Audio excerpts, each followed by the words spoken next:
ايه يا احمد موسى اللي انت طالع تقوله في التلفزيون ده يا معلم؟ انت ايه يا معلم؟ انت بلاش اعلام خلاص. بلاش اعلام، اعلام باد. باد بوي. خلاص يعني. بص تخيل كده والله، عارف الاب لما بيشوف ابنه مش خيبان كده في حاجه فيقول له الله مين بيلعب بيانو جميل خالص، يلا بقى ودنك مش موسيقيه يلا نلعب كوره، اي حاجه تانية بس بلاش عشان خلاص ودنك مش موسيقيه يا معلم. بلاش اعلام يا معلم. دلوقتي احمد موسى بيدي نصيحة للشعب اللي هو يحرم شوية، مش قادر يصرف شوية على رمضان، الاكل غلي شوية، حاجات بالشكل ده. فهو بيدينا شوية نصايح على ازاي نقتصد في رمضان، فهو ده اللي هو قاله يا جماعة. مش لازم قوي على فكرة. شوية بلح مع شوية لبن، تنقعهم في اللبن كده اهو، كوباية زي كده لبن وشوية بلح، أحلى فطار. أنا بقول لحضراتكم أهو، هو ده بتلاتة ساخ حاجة. والله العظيم بجد. ايه يا معلم انت؟ طب انت بتفطر قطة ولا عصفورة؟ ايه اللي انت بتقوله ده يا معلم؟ انت بتتكلم بجد؟ 3 ساغ ده الكوبايه اللي انت ماسكها دي اغلى يا ابني من الفطار اللي انت قلته ده كله. والله العظيم حرام عليك يا عمي.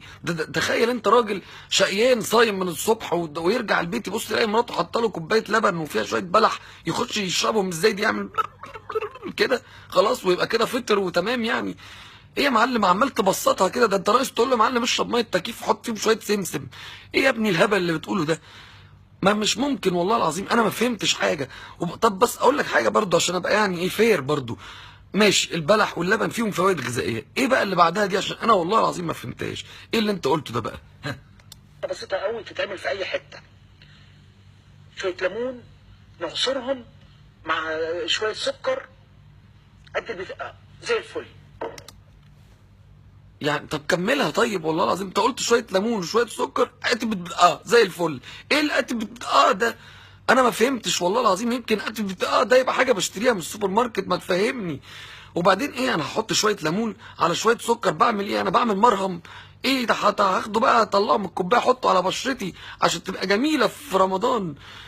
انا مش فاهم يا معلم. ده والله العظيم ده مش اكل اصلا. الليمون والسكر لما هتعملهم مع بعض كده يتلحس في الطبق كده يا حرام. انت متخيل البني ادم اللي قاعد بيتفرج عليك ده شايف انت بتقول له ايه؟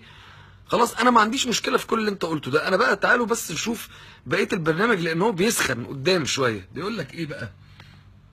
لا، كل واحد بالراحة، ما تعبش نفسك والعيال مش هيطلبوا.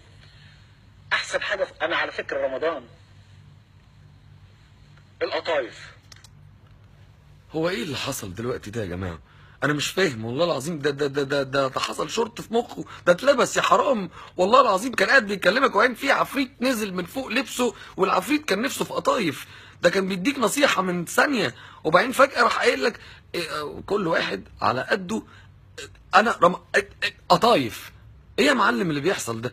طب منين طيب؟ ما انت ده لازم تحضر شويه ولا انت بتحضر ارواح؟ ده مش حضر برنامج ابدا. طيب انت فهمنا. طيب ماشي خلاص تمام. قطايف بتقول ايه بقى على القطايف؟ ها. أول يوم رمضان ده لو ما كانتش قطايف ما بقاش عندي رمضان. أنا بقول لكم القطايف بالنسبة لي هي يعني بداية أول يوم.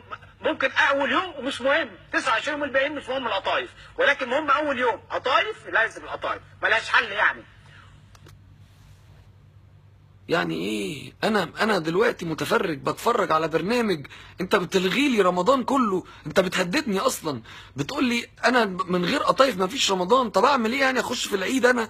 لو يا جماعه بقول لكم ايه يا جماعه، احمد موسى ما اكلش قطايف امبارح، يلا نحتفل بالعيد. ايه يا معلم انت في حد بيقول الكلام اللي انت بتقوله ده؟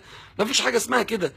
وبعدين انت بص، انت كنت بادئ في الاول بتقول للناس ايه، عمال تقول لهم اقتصدوا وبتاع. بص قفلت بقى الفيديو بايه؟ اتفرج انت قلت ايه.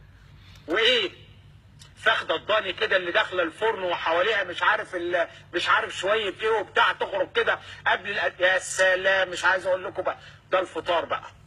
انا بقى اهو عشان اللي مش عارف يبقى عارف هفطر ايه بكره ان شاء الله. بجد بجد حقيقي ده. طب والله العظيم تعالى نتخيل ان المشاهد اللي بيتفرج عليك ده ما بيفهمش حاجه خالص واقتنع، يا حرام اقتنع. قال بص لمراته كده، لا بقول لك ايه الراجل عنده حق، يلا بقى هتشوف لنا ليمونتين بقى نفطر بيهم بكره عشان نوفر بس. رحت انت قايل له بقى ان انت هتفطر بقى بكره فخده ضاني. يعمل ايه طيب؟ والله ده هياكل مراته يا معلم، هيذبحها يحطها في الفرن وياكل فخدتها هي شخصيا عشان الهبل اللي انت عمال تقوله ده. بلاش اعلام يا احمد يا موسى، صدقني. انا شايف، بص والله العظيم انا شخصيا ممكن اشوف لك شغل في اي حته تانية، اي حاجه تانية. بلاش اعلام.